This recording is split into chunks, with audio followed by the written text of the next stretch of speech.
Hello and welcome to the Long Island Weather Update. It is July 3rd, 23rd, 2024, and yeah, it's been kind of murky the past couple of days, and just starting off looking at the high-resolution satellite image, you could clearly see the stall front that's over us right here, so we'll get the draw tool out, and you can see our stalled front right over here. So it's right over here, your stalled front. Pretty much right over us, right over here. So pretty much sitting right over us is the stall frontal boundary. And you have little waves riding along it that bringing in some showers, little breaks in between the waves. So, yeah, we have that. And then we also have the smoke that we have over in Western Canada. It looks like Northwest Territories, Alberta. Oh, my gosh, that's a huge fire that's just going there in Alberta there. It looks like it's near Jasper.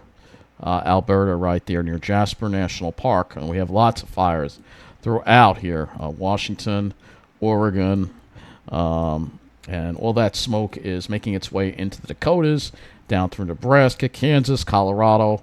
That's where some of the densest smoke is right now, and we're going to get into that perhaps a little bit later. It would be nice if we could get into this cleaner air coming from eastern Canada, but we'll have to look at some smoke models and see even some smoke now off there. So the smoke's going to go around the globe pretty much. So let's take a look at our current satellite image here for our area, and you can see a little bit of that smoke off to the west. Not too much, a little bit of haze today, but just a lot of clouds generally around, and a few spotty showers as well, possibly some spotty downpours that were occurring throughout the day. Just looking at the sky, we'll start with the sky. I find the picture that I need here.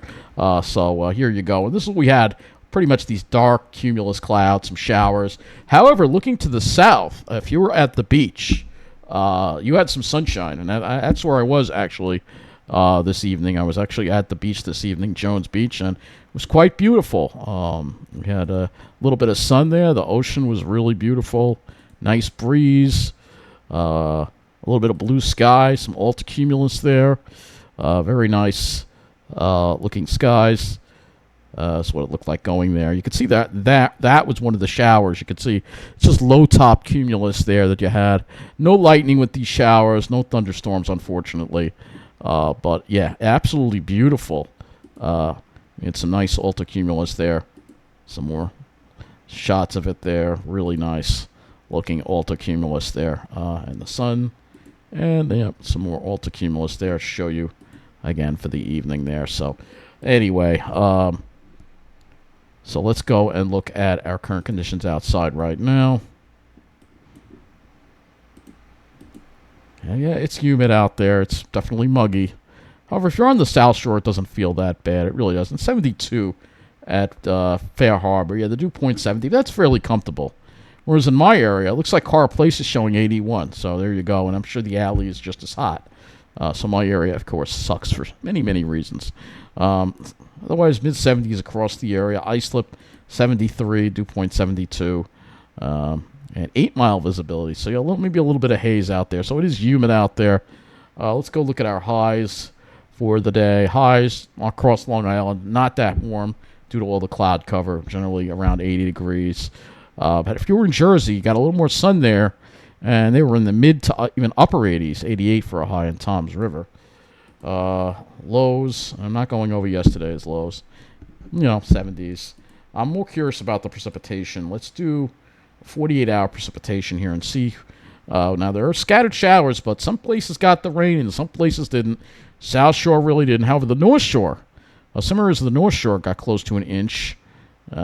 Western and central northeast Nassau got a half an inch. Heading out east, so it all depended on where these spotty showers were.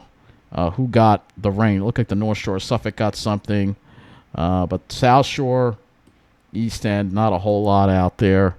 Working your way into the city in New Jersey, some areas up in Westchester got over an inch. Central Jersey not showing much, and South Jersey not showing much, even though there was a shower there yesterday, which I'm kind of surprised that it's not showing up on here, but it's only showing .07 from that shower. So, yeah, very hit or miss with the precipitation that we have going on. A very hit or miss. Looking at the radar, you can see that things are very hit or miss But you can see another wave of moisture is going to come in later tonight and move through and bring some more rain tomorrow morning. And then this area here, this is our cold front that's going to come through, or should I say dry front. There's not going to be that much cooler behind it, and bring an end to the humidity later Thursday. And then across the country, you could see some scattered showers and thunderstorms. Storm Prediction Center, like not really a whole lot going on, just a little marginal risk over there. We can go to the day 2 convective outlook. We see marginal risk in the Great Lakes and upper interior northwest, and you have your monsoons in the southwest, and yeah, not really a lot of chances for severe weather. But we do have the stall front that we're going to have to deal with today, tomorrow, and then Thursday. We finally start seeing this front push offshore with high pressure building in and bring in dry air and more sunshine. But whether we'll see blue sky or not, well, that's a different story. So let's look at the CONUS view here and show you all that smoke that we have. Again, we'll show you the smoke, and you can see, look at all that smoke. You can see it's diving down to the Midwest, actually down. Looks like it's going into New Mexico almost, and Texas. So you can see here, by tracing out the smoke, you can almost see the pattern in the jet stream here. You can see that there's a big ridge, and you can see all the fires here. So we can just trace out that pattern again. We got our big ridge over here, a little bit of a trough over here, and then we got this kind of setup like this. So sort of like this. So that's the kind of pattern we have right now. Big heat ridge.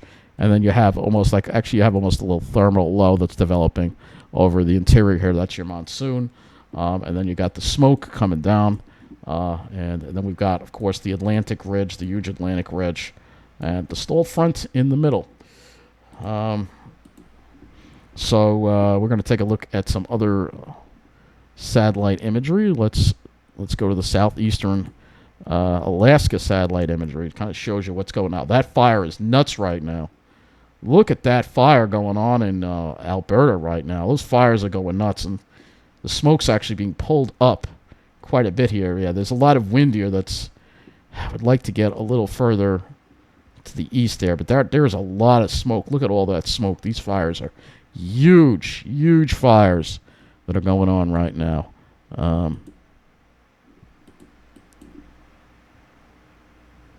Let's see if we can do the Canada, Northern U.S. I mean, look at the smoke that's coming from these fires. So right over here, you can see these fires just flare up. Yeah, look at that thing take off because of the wind. Very strong southwest winds.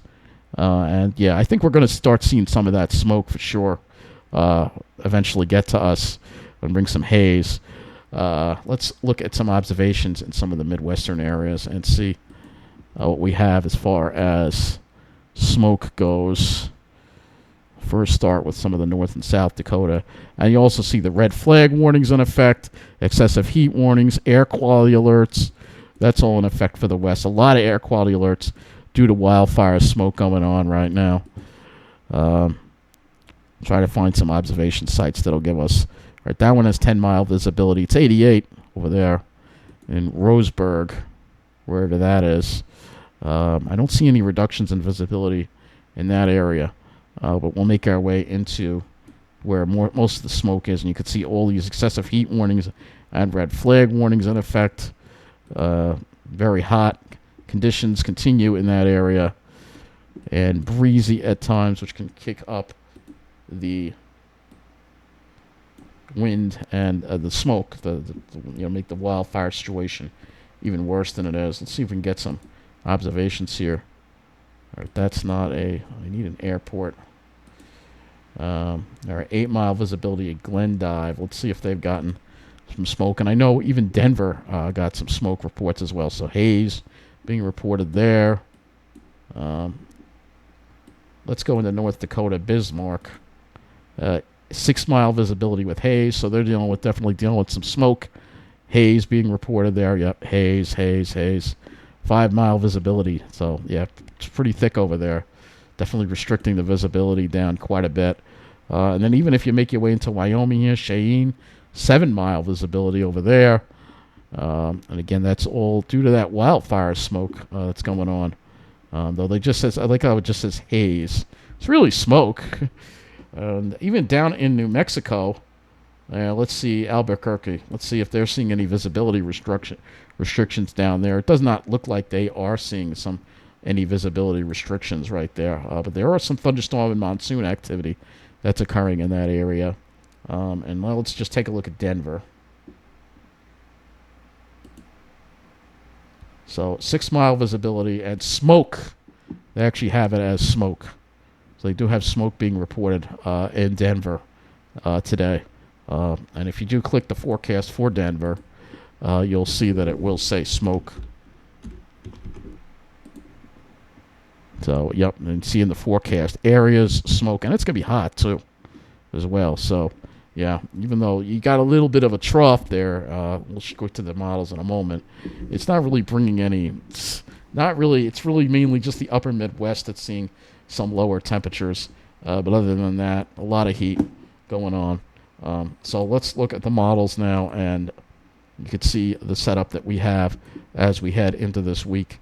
And you can sort of see what's going to happen. So we have this, again, stalled frontal boundary. It's going to bring us some more chances for rain, mainly earlier tomorrow, and then sometime Thursday perhaps, and then it shifts offshore, and we have better weather for Friday. This forecast will cover the remainder of this week. All right. So let's look at the HRRR model to start. And you'll see here that there are some shower activity, nothing really heavy. There could be an isolated downpour here or there. And this is tomorrow. Going through tomorrow, it looks like at least through midday tomorrow, we're going to have rain chances. And then it diminishes a little bit. And then going into Thursday, we have less in the way of rain chances. This would be when the front moves through, but it really isn't showing a whole lot on here. And whatever it's showing that does develop seems to be south of the area. So we might see perhaps a marginal risk for maybe the southern half of New Jersey Thursday night. But it's just not, you don't see, this front isn't that sharp. And without that sharpness, you're not going to really be able to get the thunderstorms. And there's also some drawing in the air. So let's look at the dew points and we'll show you what I mean. So tomorrow we have light easterly winds becoming light southerly winds. The dew points stay high. But then as we get to Thursday, you notice the dew points start to drop earlier on. And we start to see drawing take place on Thursday as early as, the afternoon. And so that's going to hurt the thunderstorm chances that we have. Temperatures. So our air temperatures tonight obviously aren't going to drop very much. And tomorrow, obviously, there's not going to be a lot of sunshine. The temperature is going to be similar to where they were today, probably around 80 degrees. Though you never know, Jersey could shoot up into the 80s if there's more sun there. But I don't think we'll have as much sun tomorrow as they did today in Jersey. Thursday it will be warmer because we're going to have more of a westerly flow with that drier air coming in. And that, I think, will get us well into the 80s. Perhaps some isolated 90-degree readings. And, again, you can see the impact of these thunderstorms. But, again, it's going to be a bit of a moisture-starved atmosphere because the deep tropical moisture gets kind of cut off. So let me go to the GFS next, and we will look at our dew points and wind flow into Friday. So you can see here that GFS, not quite as bullish with the dry air. And then for Friday, you can see, look at those dew points drop, northerly winds, temperatures in the dew points in the 50s. It'll be a lot more comfortable with much lower humidity levels. Temperatures. So we go into tomorrow. You can see the temperatures aren't that impressive. Same thing for Thursday. Now, GFS has more clouds. It has more moisture. We have difference of opinion on the models, of course. And then for Friday, temperatures will be in the mid-80s, but it should still feel pretty comfortable, I think. GFS might be a little low with the temperatures, I think. Now, as far as the amount of precipitation that we would have, obviously GFS is a low-resolution model. This is the radar out. You can see there's that steadier rain that occurs tomorrow morning, and then it seems like the GFS has a little more in the way of rain, especially off to the south and the east on Thursday. Total accumulated precip on the GFS, again, could see an additional inch to the southeast, maybe. Most of us probably won't see that much. That's the GFS, of course. If we look at the HRRR model here, with 0 is the HRRR, you can see it's very scattered, and we don't wind up seeing that much rain at all. The HRRR being much drier than the GFS. The NAM, go to the NAM 3. We don't have enough of the 0Z NAM 3, and we can look at the NAM, the NAM 3 at 18Z. And you can see it's just very scattered, whatever, but it has some more stuff popping up. The NAM has more activity over our area. So looking at the NAM here, you can see it's got some more heavier downpours affecting Long Island tomorrow in the early, probably any time before like 2 o'clock or so. And then it's a nice little storm that actually develops. Could be a thunderstorm, perhaps off the South Fork. But these are just model simulations. It's hard to say exactly what's going to happen. And the NAM could very well be overdone. And then you can see what happens Thursday. Again, that the storms form off to the southeast. So right now it's looking unlikely that we're going to see any really widespread thunderstorm activity, especially strong or severe thunderstorm activity right now. Let's lastly look at the skies in the RGM. And you'll see here tomorrow, obviously starting with clouds, maybe a few breaks in the afternoon perhaps, and then as we get into Thursday we'll probably have plenty of clouds around, and then this is as far out as I've got on the 18Z run. In fact, for some reason we're lagging on this run. I could go to the 12Z. I don't know why it's missing information, and show you Friday we should clear out. Maybe a few cumulus clouds, but of course the question is the smoke. What's going to happen with that? I can go look at the GFS as well here, and the front should push to the south, and we should have a mostly sunny day. So let's go and talk about the smoke. Now I'll go look at the RAP smoke model here, and yeah, it seems like we're missing data again here. Let's see, we get the 21Z run here of the vertically integrated smoke, and we'll see where this smoke actually winds up going, whether it's going to stay in the Midwest or not. I'm thinking we're going to eventually see this, but it may not be until the weekend that we get into it. So you can see that big cloud of smoke right there. Here we are going into tomorrow. You can see not really a whole lot in our area. It's mainly in the Midwest. This is Thursday, and you can see some of it gets into our area on Thursday. So we may be seeing some of this smoke, but we're going to have cloud cover. But we still may be seeing some of the effects of the smoke. I wouldn't be surprised if some of it gets near the surface. We'll have to go to the near surface smoke to look at that and see. But yeah, it's going to get, eventually we're going to be dealing with this smoke down the line, I think. But right now it's kind of too early to say what's going to happen, but eventually that's going to work its way to the east, and I think we're going to be dealing with it. This is the near surface smoke, and you can see here there's a little bit of it on Thursday, a thicker area that we're going to have to watch for on Thursday, perhaps, right along that cold front. But then hopefully when that front drops down, we'll get into some of this cleaner air over here before we'll have to deal with more smoke again. But these fires are going, and there's no signs of them stopping at all. So that's going to wrap up this Long Island weather update again tomorrow. Probably no weather update. I'll probably have one Thursday or Friday. We'll do the weekend. Probably Thursday. I'm hoping Thursday night we'll have one, and then Friday and Saturday I'll take off again. So I can't do it all the time anymore. Just can't with what I'm going through. I got to fight to get out of where I'm living. It's no good. It's getting absolutely exponentially worse. Anyway, have a good night.